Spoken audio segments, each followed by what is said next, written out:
امریکی فوج نے مسلسل 5ویں رات ایرانی تنصیبات پر حملے کیے۔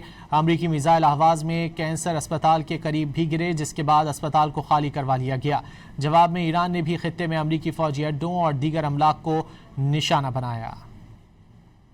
امریکہ نے ایران پر مسلسل 5ویں رات حملے کر دیے۔ بمباری کے بعد کئی شہروں میں دھماکے ہوئے۔ ایرانی میڈیا کے مطابق بندر عباس، چابہار، کنارک اور سرک ایک بار پھر دھماکوں سے لرز اٹھے۔ مغربی شہر خرم آباد، جنوب مغربی شہر پاکدشت، صوبہ سمنان، راسک شہر اور قندب میں بھی امریکی فوج نے فضائی حملے کیے۔ حملوں کے بعد صوبہ تہران میں فضائی دفاعی نظام فعال کر دیا گیا۔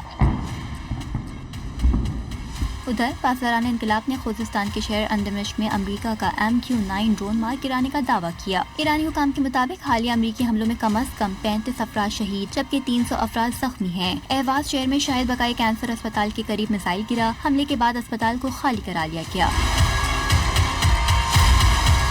دوسری جانب سینٹ کام کے مطابق ایران کے خلاف تازہ فضائی حملے مکمل ہو گئے ہیں۔ حملوں میں ایرانی کمانڈ سینٹرز، فضائی دفاعی نظام، میزائل اور ڈرون تنصیبات سمیت ساحلی نگرانی کے مراکز کو نشانہ بنایا گیا۔ اس کے علاوہ ساحلی دفاعی اور کروز میزائل تنصیبات کو بھی نشانہ بنایا گیا۔ امریکہ نے ایرانی بندرگاہ کی جانب جانے کی کوششیں کرنے والے ایک جہاز کو میزائل سے نکارہ بنا دیا۔ جہاز نے متعدد وارننگ کو نظر انداز کیا تھا۔ ادھر ایران نے امریکی حملوں پر پلٹ کر جواب۔ اردن اور کویت میں امریکی فوجی اڈوں کو نشانے پر رکھا۔ پاسداران انقلاب نے ایران کا اردن کے ازرق بیس، بحرین میں موجود امریکی ریڈار اور دفاعی نظام پر حملے۔ ایرانی فوج نے کویت میں علی السلام بیس پر امریکی تنصیبات پر ڈرون حملہ کر کے امریکی فوج کے مواصلاتی نظام اور فکسڈ ریڈار سائٹ کو نشانہ بنانے کا دعویٰ کیا، جبکہ بحرین میں بھی خطرے کے سائرن بج اٹھے۔